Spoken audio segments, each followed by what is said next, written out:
اکثر مجھے میسج آتے ہیں کہ جی اللہ سے دوستی کیسے کرنی ہے, وہ کیسے پتہ چلے گا اللہ ہمارا دوست بن گیا. میں نے کہا اس کی کیا فکر ہے, اللہ تو سبھی کا دوست ہے, وہ تو سب کا ہر کا رب ہے, ہر کا رب ہے. اس کی آپ کو کیا پرواہ پڑ گئی, آپ کو کیا پریشانی پڑ, آپ بتائیں آپ اللہ کے دوست بن گئے ہیں کہ نہیں بن گئے. یک طرفہ محبت ہوتی ہے اللہ سے, شروع کر دیں بس. ایک آدمی ابھی یہ ویڈیو دیکھ رہا ہے کہ میں نے اللہ سے دوستی کرنی, ہو گئی دوستی, صحیح. چھوڑیں اس بات. اللہ سے کہاں سے لیٹر لینا ہے, آپ کریں, آپ شروع کریں, آپ اللہ کو بتائیں یا اللہ میں تیری دوستی میں تیری دوستی کے مزاج میں آیا, آپ اپنا 100% میں تیرا دوست بنا. اور سر 100% نہیں 10% ہی دیتے ہیں. 100% کہاں نکلتا ہے ہم انسانوں سے, ہم 10% کی سوچتے ہیں تو 1% نکلتا ہے ہم سے. 1% نکلتا ہے. تو اتنا تو آدمی کرے. تو جب تسبیح کرنی شروع کریں گے, مسلسل کریں گے, تو آپ کو پتہ چلے گا کہ ایک زندگی ہے, اس کو گزارنا ہے, اور اس کے مسائل جو آنے ہیں جو ہماری سمجھ میں آتا ہے اس کے حساب سے اس کا حل نکالنا ہے, اور ساتھ تسبیح کرنی ہے. جو بندہ طویل عرصہ یعنی کہ 2-3 سال تسبیح کر جاتا ہے نا, اس کی تسبیحات پاورفل ہو جاتی ہیں, گرو کر جاتی ہیں. یہ بات اب میں سمجھا نہیں سکتا, روحانی باتیں میں کرتا نہیں ہوں, لیکن آپ یوں سمجھیں کہ اگر ایک بندہ 3-4 تسبیحات روزانہ کر رہا ہے 3-4 سال سے, تو اس کے ارد گرد پلرز بن گئے ہوں گے نور کے. میری اپنی ایک فیلنگ ہے, اسے ان تسبیحات کا آسرا ہو جاتا ہے.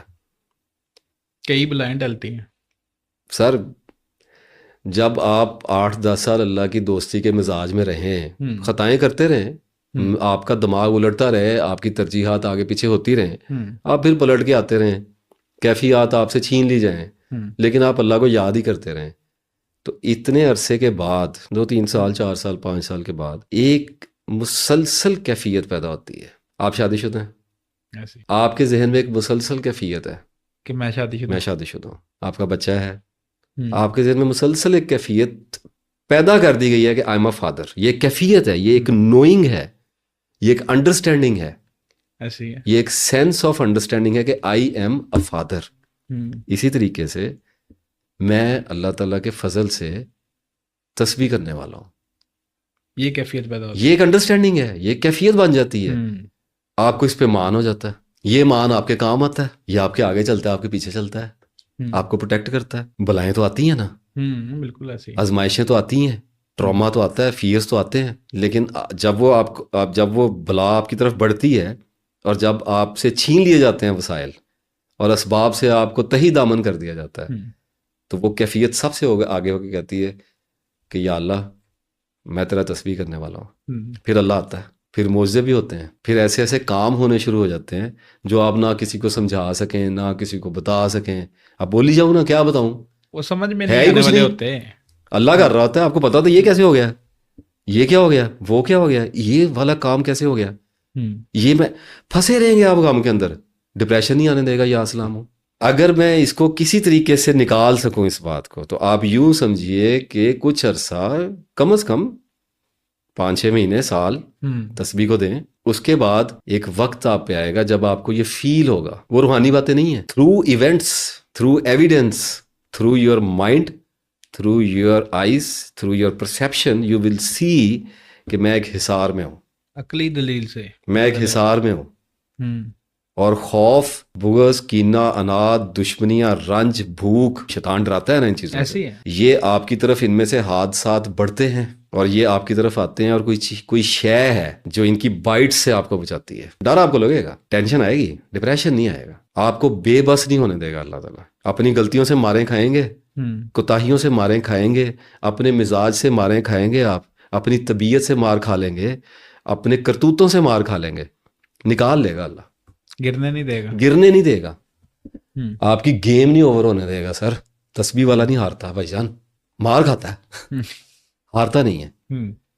لوگ ہار جاتے ہیں, خودکشی ہار ہے, پاگل ہو جانا ہار ہے. تو ہم ڈیپ تھنکرز ہیں, ہم اپنی سوچوں میں ڈوب جاتے ہیں. ایک سوچ آئی اور وہ دوسری سوچ میں لے گئی, اور وہ تیسری سوچ میں لے گئی, ابھی پہلی ختم نہیں ہوئی تو دوسری شروع ہو گئی, 2 اکٹھی شروع ہو گئی تو پھر اس میں سے تیسری نکل آئی. ہم گم ہو جاتے ہیں سوچوں میں. اب ایک آدمی تسبیح کرنے والا ہے, ایک آدمی تسبیح نہیں کرنے والا ہے. اب جو تسبیح نہیں کرنے والا, وہ اللہ اس پر رحم کرے, وہ ڈوب گیا ہوا ہے, ڈوب گیا اپنی سوچوں میں ہی. اس کو نکالنے والی کوئی شے ہی نہیں ہے, اینکر ہی نہیں ہے کوئی, وہ کسی شے کو پکڑ کے نیچے گرا ہی نہیں ہے. وہ کیا تھی قرآن پاک کی آیات کہ اس آدمی کی مثال ایسی ہوتی ہے جیسے وہ جنگل میں کھو گیا ہو اور اس کے دوست اسے کہیں قریب سے ہی پکارتے ہوں, جیسے ابھی گم ہوا ہے, اور وہ چاروں طرف دیکھتا اور اسے سمجھ نہ آتا ہو, آواز کی ڈائریکشن سمجھنا آتی ہو. تو لوگ آج کل کی زندگی میں اس قدر شدید دباؤ ہے کہ لوگ پاگل ہو رہے ہیں. اور ڈپریشن پاگل پور ہے جی. تو ایک بندہ بیٹھا یا اسلام یا اسلام یا اسلام یا اللہ یا رحمان یا رحیم وٹ ایور, وہ اس کے تھاٹ کے ساتھ اس کی زبان کے ذریعے لپٹ کے جا رہی ہے اس کی سوچ کے ساتھ. وہ اس کو ڈیپ ڈرل نہیں کرنے دے گی. ساری رات بول سکتا ہوں اس چیز پہ. ایک سادہ بات بتائی کہ آپ کو ایک خاص حد سے زیادہ ڈیپ تھنکنگ میں نہیں جانے دیتی تسبیح, اگر ہر وقت چل رہی ہے تو. فرمان یاد نہیں ہے آپ صلی اللہ علیہ وسلم نے جو جاری کیا کہ گنے ہوئے سانس ہیں اور ہر وہ سانس زندہ ہے. مفہوم اس کا یہ ہے جو اللہ کی یاد میں ہے, اور جو اللہ کی یاد میں نہیں ہے وہ سانس مردہ ہے, مرا ہوا ہے, سانس زندہ ہی نہیں ہے. تو شروع میں جب آدمی کہتا ہے اتنا کیسے اللہ کو یاد کروں گا, وہ سر ایک تسبیح سے شروع کر لیں, 2 4 سے بڑھتی ہے, پھر چاکے کھول دے نا سر. جب بندے کو سمجھ آ جائے نا, یہ وہ سیکرٹس ہیں جو ایکسپیرینشل پروسیس میں سے گزرے بغیر آپ کو سمجھ نہیں آ سکتا. تسبیح کرنے والے کا ٹائم نہیں ضائع ہو سکتا.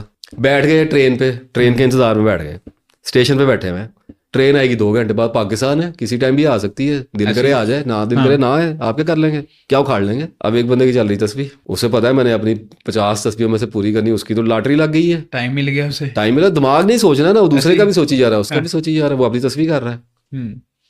وہ بندہ کہاں کھڑا ہے اور تسبیح کے بغیر والا کہاں کھڑا ہے. تسبیح کے بغیر والے کا ٹائم جل رہا ہے, اس کے وقت کو آگ لگی ہوئی ہے. یہ ہمارے وقت کی مثال تو ایسی ہے کہ جیسے ایک بمب ہے اور اس کے فیتا لگا ہوا ہے اور اس کو آگ لگی ہے, وہ پھٹنے والا ہی ہے. ایسے ہی ہے نا ہمارا وقت. بالکل. اب ایک تسبیح والا ہے, اس کا ٹائم کہاں پہ ویسٹ ہو رہا ہے, کہیں پہ بھی نہیں. وہ تو تسبیح کر رہا ہے, وہ تسبیح کر رہا ہے. تسبیح سے زیادہ وقت کہاں لگایا جائے بھائی. تسبیح سے زیادہ کام کون سا ہے, اللہ کے ذکر سے زیادہ کام کون سا ہے کرنے والا. کوئی کام وہ سب سے ضروری کام کر رہا ہے, اور اس ضروری کام کے اندر وہ اپنے سارے کام کر سکتا ہے. نہ وضو کی قید ہے, نہ سوچ کی قید ہے, نہ آنکھوں کی قید ہے, نہ کمروں میں بیٹھنے کی قید ہے, نہ مسجدوں میں جانے کی. آزاد ہو گئے آپ, عبادت جاری ہوگی آپ کی, عبادت آپ کی چل گئی. سر فرشتوں کی عبادت دے دی انسان کو, اور کیا چاہیے تھا.